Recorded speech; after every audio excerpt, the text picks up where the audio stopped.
Muchísimas gracias al doctor Posada. Las facultades de Contaduría Pública juegan un papel muy importante en la formación de los contadores públicos.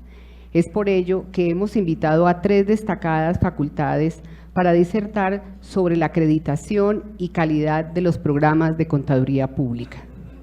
Nos acompañan la doctora Fabiola Torres Agudelo, directora de la carrera de Contaduría Pública de la Universidad Pontificia Javeriana, el doctor Juan Manuel Guerrero, decano de la Facultad de Contaduría Pública, Universidad Externado de Colombia, el doctor Carlos Eduardo Castaño Ríos, jefe del Departamento de Ciencias Contables de la Universidad de Antioquia, la doctora Gloria Nancy Jara Beltrán, defensora del contribuyente y del usuario aduanero, quien moderará este panel. Muchas gracias.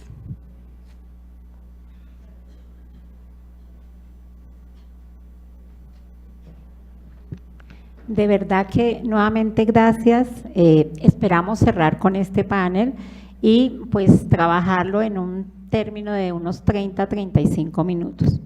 Digamos, parte de lo que todos los días debatimos frente a la profesión contable es el tema de acreditación de las facultades de contaduría pública y cómo lograr, digamos, que se den los debates para afianzar la profesión.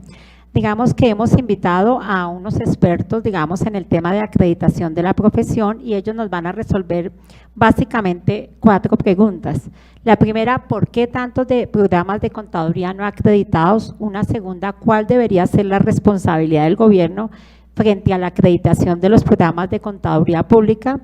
Uno, tercero, ¿dónde radica el problema de la profesión? Pero el más importante, y es el que debería ser el cierre de este encuentro, de este conversatorio, es qué acciones se deben tomar para garantizar que podamos hacer un ejercicio de la profesión contable, de la contaduría en Colombia. Bueno, señores ponentes, muchísimas gracias. Iniciamos.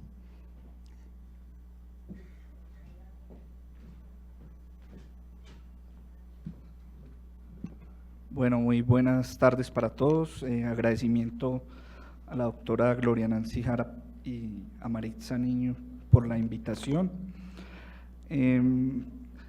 Antes de empezar a hablar sobre este asunto de la acreditación, yo quisiera dar un pequeño dato que nos puede servir también como de insumo, ya que estamos hablando del tema de la reforma tributaria. Es que la proyección para el próximo año del déficit de las universidades públicas, estamos hablando de 950.000 millones de pesos, y en la reforma tributaria no hay ninguna consideración en torno a recursos para las universidades públicas. Entonces, cuando nos enfrentamos a un asunto como la acreditación, digamos que se vuelve también un tanto complejo, en tanto no hay recursos para las universidades. Un dato también es que pues la propuesta del gobierno de Serpi Paga aproximadamente ha cubierto unos 40.000 estudiantes y con el recurso que se ha cubierto esos 40.000 podríamos cubrir el presupuesto anual de las universidades públicas, donde hay más de 500.000 estudiantes. Entonces esos daticos ahí como de entrada. En términos de lo que es la acreditación, digamos que por qué las universidades, en particular los programas, hay que distinguir digamos que esos 2 elementos. Una cosa es que una universidad esté acreditada como institución y otra es que cada uno de sus programas esté acreditado. Podemos encontrar universidades donde hay carreras de contaduría pública que no están acreditadas, así su universidad, digamos la que lo cubre, esté acreditada gracias a otros programas que sí están acreditados. En términos de lo que se espera, diríamos que es una responsabilidad de las universidades garantizar la calidad de la formación de sus futuros profesionales. Nosotros hacemos básicamente 3 cosas en las universidades, son las 3 actividades esenciales de todo programa y de toda institución, como son la docencia, la investigación y la extensión. Nosotros esperaríamos que eso que hacemos haya un impacto hacia la sociedad que se ve revertido gracias a los profesionales, en este caso de la contaduría pública, y obviamente esa sociedad nos está dando una retroalimentación de en qué debemos ir mejorando en términos de calidad de esos profesionales. Si nosotros miramos para hacer la acreditación, digamos que hay unos pasos. El primero de ellos tendría que ver con la autoevaluación, es decir, nosotros mismos qué vemos de calidad de nuestros programas, y posteriormente viene una presentación de un informe al Ministerio de Educación Nacional para que a través de unos factores y unas características se evalúe la pertinencia y el impacto que tienen los programas de las universidades. Básicamente se van a observar estos 10 factores a la hora de la evaluación de si un programa es o no de calidad. Entonces nos encontramos con elementos importantes como los estudiantes, los profesores, los procesos académicos, la investigación, y hay dos aspectos en los que yo quisiera llamar un poco la atención, y es, por ejemplo, la visibilidad internacional, que para nuestros programas de contaduría pública acreditados, digamos que no hay mucho problema, porque nosotros tenemos convenios con instituciones internacionales, enviamos estudiantes de intercambio, profesores, hacemos investigaciones conjuntas, pero también tenemos algunas dificultades, por ejemplo, a la hora de publicar en los journals internacionales o las revistas más reconocidas en las áreas de la contaduría pública. Y hay otro asunto que es bien complicado y tiene que ver con los egresados de los programas, y es que es muy difícil contactar a los egresados después de que se retiran. Quizás algunos vuelven por un asunto de los posgrados, ¿cierto? Diplomas, actualización permanente, pero en su gran mayoría, digamos que uno le va perdiendo la pista a lo que sucede con los egresados. Si uno se pone a mirar en Colombia, la situación actual, pues ahorita acabamos de actualizar un datico con los profes del panel, donde encontramos que no son 34 programas de contaduría pública acreditados en este momento, sino que solo hay 29 programas que en este momento cuentan con la acreditación, pero existen más de 240 programas de contaduría pública del país, y estamos hablando de más de 200.000 estudiantes en proceso de formación, porque recuerden que hay estudiantes con jornadas diurnas presenciales, hay jornadas nocturnas, hay jornadas concentradas los fines de semana, y la nueva modalidad que es la formación virtual, con la cual están accediendo pues muchos estudiantes a nuestra carrera de contaduría pública. Se viene extendiendo, digamos que esa formación. Entonces, si uno proyecta de aquí a 5 años, estaría graduando más o menos un 80% o 70% de esos 200.000 estudiantes que hay hoy, y pues si hoy ya hay más de 200.000 contadores, estamos diciendo que en 5 años se duplicaría el término de los profesionales contables. Acabamos de ver en la primera presentación las 3 áreas básicas de formación, o de lo que hacemos más bien, la docencia, la investigación y la extensión, y uno esperaría que en términos generales haya una permanente retroalimentación de cada uno de esos componentes, que es lo que nos va a llevar a una mejora en la calidad. Entonces uno esperaría que de la investigación se logre nuevo conocimiento que aporte a la docencia. Uno esperaría que la investigación nos lleve a nuevos conocimientos que aporten a la actividad de extensión. Uno esperaría que desde la docencia también logremos hacer algunos procesos relacionados con la investigación. Esperaríamos que la extensión nos ayude a generar algunos recursos para soportar la investigación, y que la extensión también nos permita llevar conocimiento pertinente para la docencia, ese conocimiento aplicado para la docencia. Pero hay unas preocupaciones importantes en los programas de contaduría colombianos en torno, por ejemplo, a lo siguiente: en docencia, la formación posgradual. Si bien en Colombia ya existen maestrías en contabilidad, la primera que se abrió fue en el año 2008, con la primera cohorte que empezó en el año 2009 en la Universidad de Antioquia, maestría que apenas está en la segunda cohorte, y ya hay otras maestrías, hay como 6 maestrías en contabilidad, pero no existen doctorados. Y es una dinámica bien compleja porque la mayoría de profesionales que están en la docencia, pues de pronto algunos tienen una formación posgradual, pero no es específica de pronto del área en el que están trabajando. También es complicado encontrar docentes que tengan buena formación pedagógica y didáctica. Por lo general es un profesional contable que lo llaman a que dicte una cátedra, pues ven, vos tenés experiencia en tal tema, ¿por qué no dictas estas horitas de clase? Y nunca se le ha dicho, ve, tenés que hacer un plan de docencia, de cómo se va a hacer la clase, cómo le vas a llegar a los estudiantes, si es una jornada u otra. Nunca de eso se habla, sino que vamos directamente a la práctica. Y, por ejemplo, en lo público nosotros tenemos un problema hoy bien complicado que tiene que ver con la cobertura.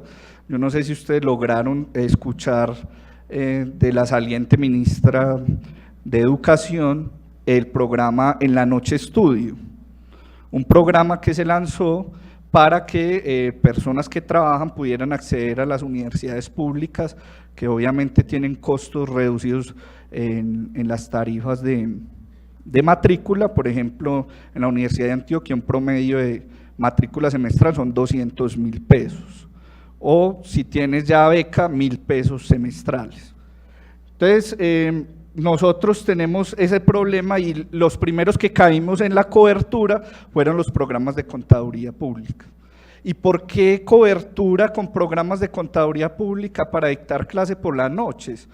Pues básicamente porque solo necesitamos tablero y tiza, no se necesita laboratorios, no se necesitan insumos especializados, ¿cierto? Entonces, si usted tiene un profe que sepa hablar y tienes un tablero y un marcador, se puede dictar clase de contaduría. Entonces, ampliemos la oferta, cobertura. Y un asunto bien complejo que tiene que ver con las acreditaciones internacionales, porque digamos que ahí también hay unos costos implícitos bien altos para las universidades. Una recién que nos ofrecieron $12.000 más los costos de los pares que vienen de otro país para acreditarnos internacionalmente, y cada 3 o 4 años se devuelve a pagar para poder recibir la reacreditación. Entonces se vuelve también una cosa bien complicada en la docencia. En extensión, pues nosotros hacemos algunas actividades como la consultoría. En algunas universidades no es tan fuerte, pero digamos que esa es una de las posibilidades, la educación continua, publicaciones, y lo que es la proyección social. Por ejemplo, una experiencia en Medellín, desde la Universidad de Antioquia, tenemos el consultorio social. ¿Y qué hacemos allí? Asesoramos a microempresarios, muy pequeños empresarios, que tienen dificultades, por ejemplo, con la DIAN, a la hora de presentar impuestos. Entonces, nosotros ya llegamos, tienen sus dificultades, les ayudamos a salir un poco con asesoría de esos embrollos, gratuitamente, proyección social. Y en la investigación, pues tenemos algunas dificultades. En Colombia las tipologías de investigación pues son limitadas. Aquí la investigación, digamos que no ha tenido muchos avances en contabilidad. Tenemos un problema frente a los rankings, o más bien un reto que hay que afrontar, y nos hacemos una pregunta de si lo que nosotros publicamos es pertinente. Entonces, seguramente algunos de ustedes han leído revistas cuando han salido de contabilidad, y lo que leen de pronto no tiene ningún impacto, sino que se vuelve solo una opinión sobre un tema. Entonces eso es lo que muchas veces encontramos en las publicaciones, de que no hay realmente o una pertinencia o un impacto de esa investigación que se está desarrollando, y eso hace que, digamos, se pierda la virtuosidad de lo que se espera para que un programa goce de calidad en un proceso de acreditación. Entonces uno se hace esta pregunta: ¿existe una real interacción de esos elementos? Frente a eso también tenemos, digamos que han entrado aquí todos los estándares internacionales menos este. Ya entraron los estándares internacionales de contabilidad, los de auditoría, los del sistema financiero, los de riesgos, los de aseguramiento, y los que vienen son los estándares internacionales de educación. Son emitidos por IFAC a través de una junta que es el IASB, el International Accounting Education Standard Board, y ellos tienen 8 estándares que se esperaría cumplan los programas de contaduría pública para gozar, digamos que de pertinencia. Y tenemos incluso uno que es muy curioso, que es el estándar 1, que es requerimientos de entrada para los programas de educación contable profesional. Y ahí se hace la pregunta de cuáles son los mínimos conocimientos que debería tener una persona para poder estudiar contaduría pública, o sea, para recibirla al programa de contaduría, o sea, que no cualquier persona pudiese entrar. Y digamos que eso está sustentado en un objetivo, que es que la responsabilidad que nosotros tenemos como contadores públicos frente al Estado es tan grande que realmente uno tendría que estar muy decidido, reconociendo esas características de la contaduría pública, a estudiarla, y no estudiarla porque me tocó, porque había cupo era en contaduría, o porque era económica. No, tendríamos que estudiar contaduría según este estándar, porque realmente sentimos la vocación de estudiar esta carrera, y obviamente hay un conjunto de competencias, acá no se alcanza a ver mucho, pero hay un libro, se puede consultar en internet gratuitamente, un handbook de los pronunciamientos de educación internacional, y ellos tienen por cada característica o habilidad que se espera desarrollar un conjunto de indicadores que se deberían mirar a la hora de revisar si el egresado cumple o no con ese indicador de salida. Por ejemplo, aquí, la apropiación de las políticas contables para la preparación de estados financieros.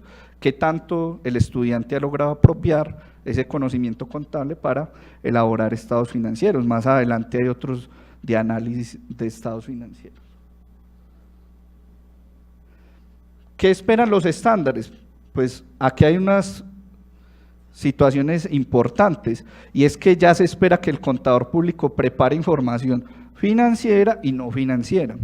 Entonces ahí también empezamos a entrar con otro tema interesante para el futuro de la profesión, y tiene que ver con asuntos de gobierno corporativo y de estos reportes globales integrados, donde se esperaría que el contador público haga parte de eso y que no solo los elabore, sino que también los pueda auditar.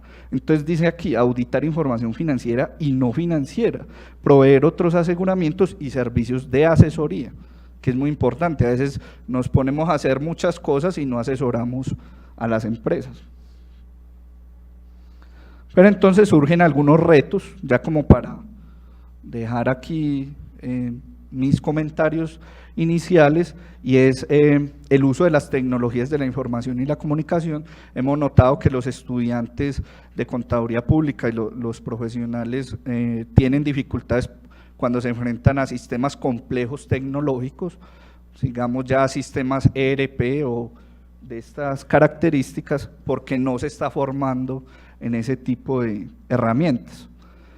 Tipo de reporte de información no financiera, tampoco se está haciendo mucho énfasis en este tipo de formación. El impacto y pertinencia de las investigaciones, y una relación bien preocupante. Uno va a las empresas pidiendo estados financieros para hacer un trabajo con datos contables de empresas, y le dicen que eso es información confidencial. Entonces, ¿por qué no nos puede presentar el balance? No, es información confidencial, cuando todos sabemos que los estados financieros básicos son de propósito general y para usuarios distintos de la información, externos. Entonces no habría ningún problema en que se presente, o que estamos ocultando en las empresas. Entonces esa relación universidad-empresa es bien complicada. Los contadores no quieren presentar la información cuando uno está haciendo investigaciones, y el gobierno, digamos que también ha estado trabajando un poco separado, digamos que no hay un buen vínculo en esta relación. Entonces se hacen algunas preguntas. ¿Qué pasará también con la educación permanente? Recordemos que por ahí hay un proyecto de norma que va a reformar la ley 43 del 90, si es que llega a pasar.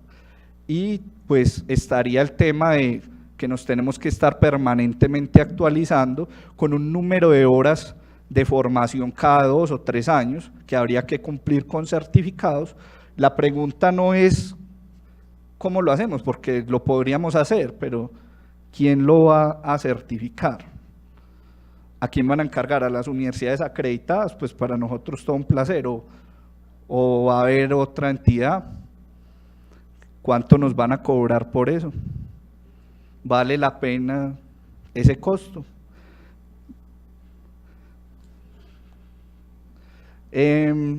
También, ¿quién va a evaluar a esos contadores?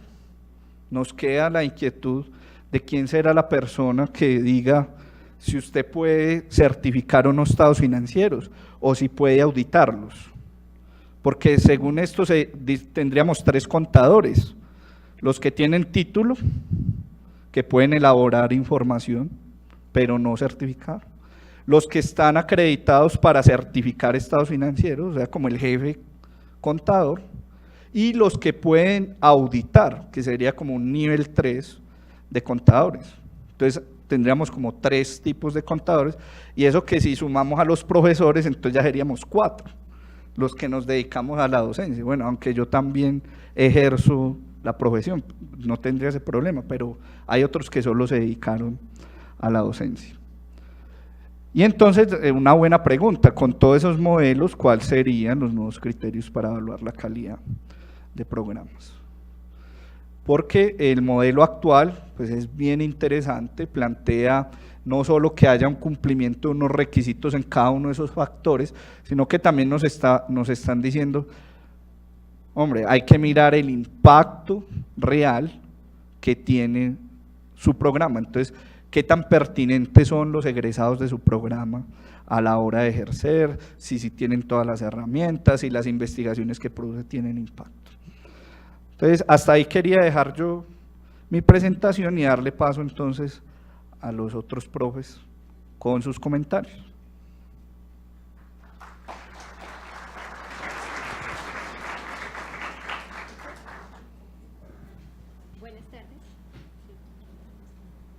Buenas tardes. En primer lugar, agradecer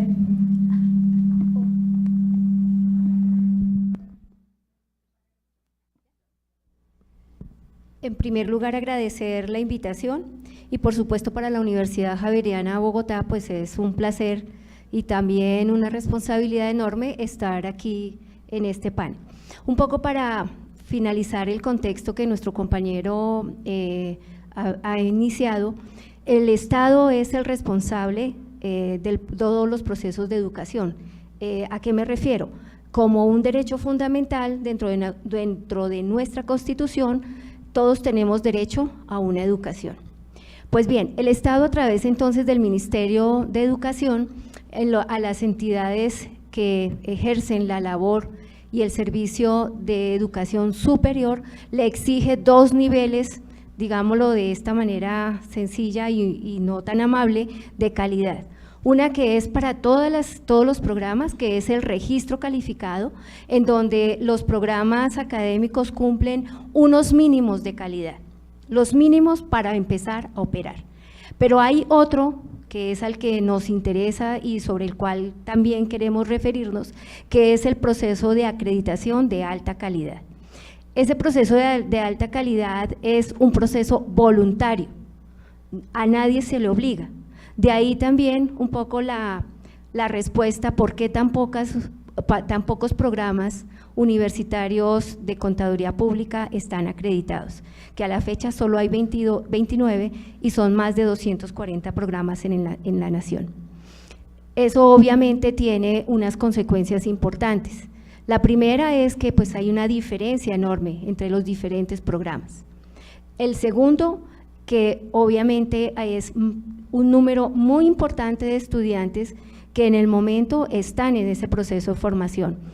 Y lo más importante o lo más relevante a mi manera de ver es que la contaduría pública es una profesión de impacto social. Digamos que tenemos obligación de dar informes al Estado, sí, pero creo que se nos olvida algo supremamente importante, y es que somos hacedores de información para terceros, para personas tanto naturales como jurídicas, que toman decisiones con la información que nosotros les proporcionamos.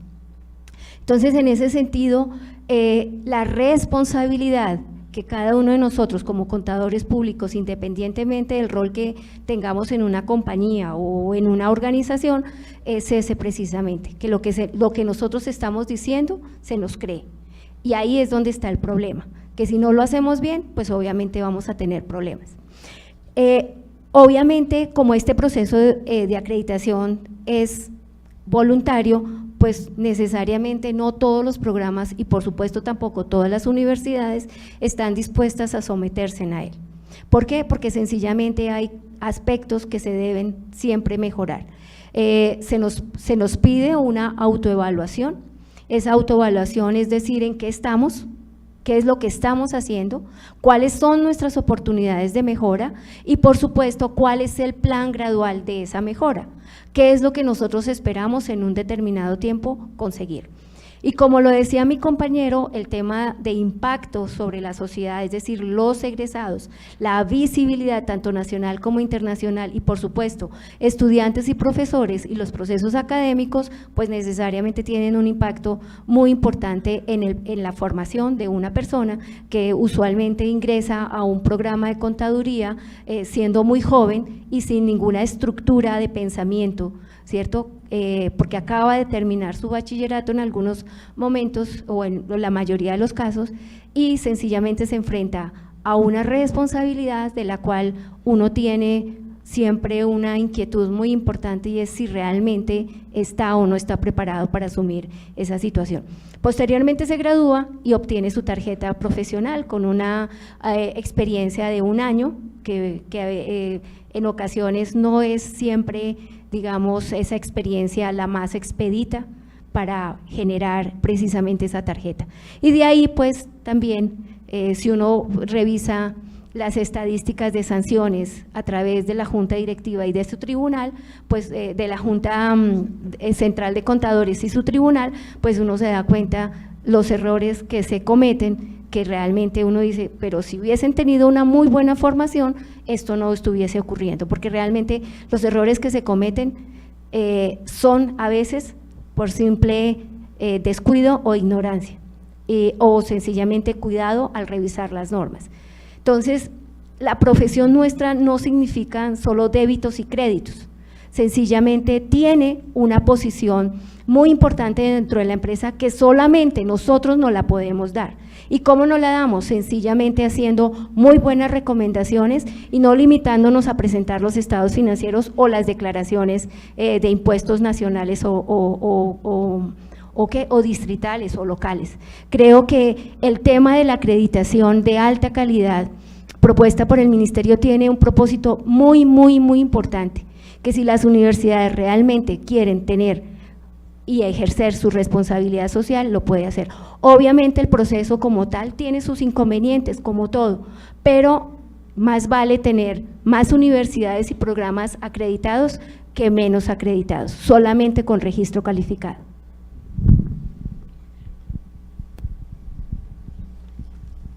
Bueno, primero agradecerle a la Defensoría de la DIAN por su invitación para la Universidad Externa de Colombia. Es un gusto estar aquí con ustedes. A los señores panelistas un cordial saludo y a ustedes agradecimiento porque a puertas del partido de fútbol están aquí con nosotros y no nos vamos a demorar mucho. El planteamiento de mi posición frente a lo del conversatorio que se ha propuesto la Defensoría, básicamente voy a plantearlo desde 3 puntos de vista. Todo en torno a la responsabilidad social del Estado colombiano, la responsabilidad social de los programas de contaduría pública y la responsabilidad social de nosotros, cada uno de nosotros como contadores públicos. En sí el proceso de acreditación me parece que es un acierto, han pasado unos 15, 16 años y estos procesos de acreditación, tanto las partes como el Estado como las facultades de contaduría hemos aprendido de este proceso, se han hecho algunos cambios y recientemente unos ajustes a estos procesos de acreditación, lo cual yo lo veo con bastante acierto, que esto se siga dando en nuestro medio colombiano. Pero ¿qué pasa? El gobierno nacional, a través del Ministerio de Educación, por intermedio del Comité Nacional de Acreditación, sí está cometiendo serios errores. Hay bastantes debilidades en este proceso de acreditación, porque para nadie es un desconocimiento que hay una, yo diría, ligereza a veces, por ejemplo, en el nombramiento de los pares académicos. ¿Quién puede ser par académico de un programa de contaduría pública? Disculpen lo que voy a decir, cualquier contador público. Y eso no lo podemos permitir.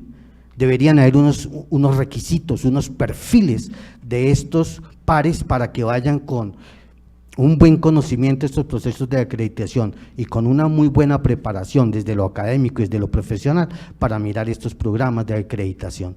En nuestra Facultad de Contaduría del Externado hemos tenido excelentes pares académicos y algunos que dejan mucho que desear como pares académicos. Esto de alguna manera, como el sistema, realmente no ayuda mucho. De otra parte, el Estado colombiano ha acreditado unos pocos programas de contaduría pública que no deberían estar acreditados.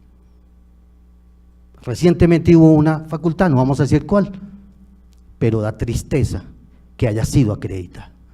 Entonces los esfuerzos que hacemos las facultades y dentro de las universidades responsables, con un alto grado de responsabilidad social, frente a lo que hacen otras universidades, una de ellas de garaje, y que sea acreditada, eso realmente da tristeza. Y eso dice mucho de la deficiencia y la falta de calidad por parte del Estado.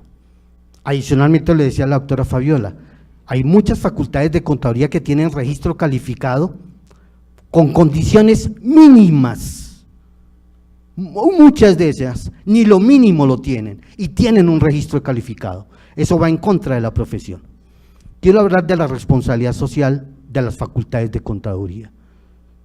Hay, por fortuna, facultades muy responsables, que hacen parte de universidades muy responsables, pero hay facultades de unas universidades muy irresponsables, y ustedes saben los nombres, y lo hemos escuchado en la prensa, que los excedentes van fuera del país, y no se invierten en educación. Entonces, ¿dónde está la responsabilidad social de esas facultades de contaduría? A finales del año pasado, ya va a ser un año, estuve cerrando un programa de diplomado de normas internacionales en la ciudad de Cartagena, cerrando el programa. Y me levantó la mano un muchacho que era de 9º semestre y me decía, doctor Juan Manuel, gracias por el diplomado que ustedes nos han dado aquí. Yo estoy en 9º semestre y este es el momento que nunca había escuchado de normas internacionales de información financiera. Ya terminando 9º semestre, y hay gente que se está graduando y no saben nada de norma internacional. ¿Dónde está la responsabilidad social de esos programas de Facultad de Contaduría? Y quiero terminar con la responsabilidad de nosotros como contadores públicos.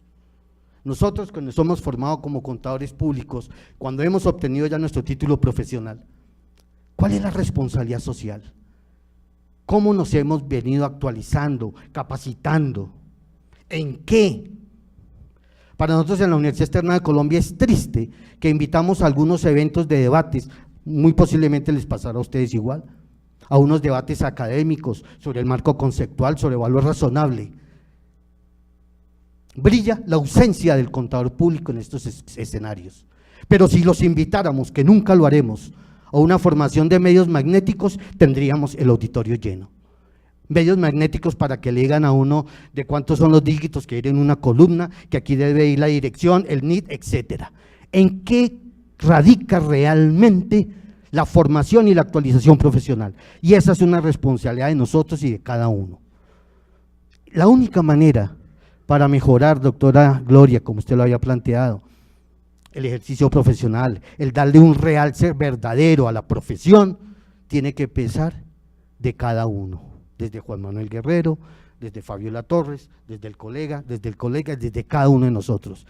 En la medida en que nosotros, de manera individual, empecemos a cambiar, podamos generar cambios en nuestro metro cuadrado, solo de esa manera a un futuro podríamos realmente empezar a visualizar un cambio en la profesión desde el punto de vista gremial, que nos unamos y que definitivamente les pudiéramos dejar de herencia a las generaciones que vienen una profesión unida, que sería el único camino para poder tener y reconocer y darle el nivel que debe tener nuestra profesión en Colombia. Muchas gracias. Cerramos con eso. ¿Sí? Bueno, yo quiero cerrar este panel con 3 reflexiones. Digamos, la gente se preguntaría, bueno, ¿y la defensora por qué trajo a un evento de reforma tributaria, de exógena, medios magnéticos, BEDS, el tema de la educación?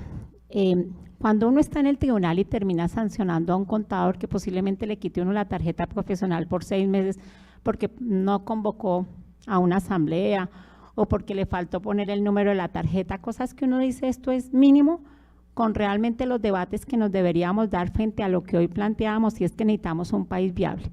Un país viable se construye con impuestos, un país viable se construye con buenas prácticas, un país viable con un uso eficiente de los recursos, que los colombianos sintamos que los recursos tienen una buena inversión. Pero como ustedes vieron a lo largo de hoy, tenemos muchos retos desde el punto de vista profesional, pero viene un gran reto, y lo acaba de decir el decano, desde el punto de vista personal, y es hablar de la ética de la vida. La ética, cuando uno les habla a la gente ética, como que suenan que es algo esotérico, algo que no tiene que ver. La ética es la vida. La ética es cómo me comprometo yo, la ética es cómo entiendo que soy parte y que todos tenemos que sacrificar. La ética es cómo yo no regalo mi trabajo, no por el daño que le puedo hacer a otro profesional, sino porque estoy dando garantía de confianza pública.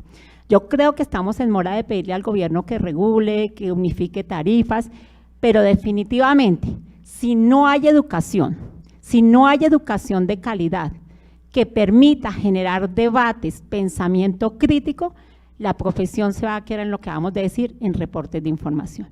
Y el mundo cambió. Y si no nos preparamos con buena educación y con buenos comportamientos éticos, pues seguiremos dando los debates todos los días sin que cambie nuestra profesión. De verdad, muchísimas gracias.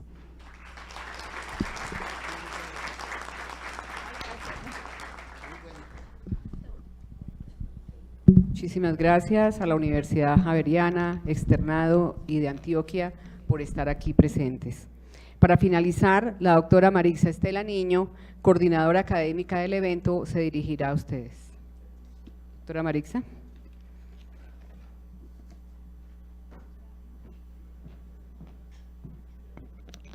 Bueno, ya finalizando la jornada, pues agradecemos la asistencia de todos ustedes. Indudablemente estos espacios son creados para ustedes. Ya vamos en nuestra 4ª versión y esperamos seguir muchas más versiones con el apoyo y la divulgación que desde la profesión contable se haga. No sé qué les pareció hoy el evento. Ok, muchísimas gracias. Realmente también queremos dar un agradecimiento muy especial al Instituto Colombiano de Derecho Tributario que se vinculó a este evento, a la PricewaterhouseCoopers, a Legis, Portafolio, Revista Dinero, Universidad de Antioquia, Universidad Externado de Colombia y la Pontificia Universidad Javeriana, y por supuesto a la Dirección de Impuestos y Aduanas Nacionales. Finalmente también invitarlos a nuestra siguiente versión, que esperamos sea también en el mes de noviembre del 2017. Las memorias de este evento quedarán publicadas en la página web. Ustedes tendrán acceso también a un certificado de asistencia en próximos días. Sí, esperaríamos que la próxima semana puedan acceder a él y les llega a su correo electrónico, es un certificado digital. Y también podrán pues consultar de manera posterior los videos y la transmisión que se hizo vía streaming. Mil gracias por su participación, por su espera. Sabemos que el partido pues mata conversatorio, indudablemente. Esperamos que con la energía que estuvieron hasta este momento, pues sea la energía también que le demos a nuestro equipo para las eliminatorias al Mundial. Mil gracias, feliz tarde.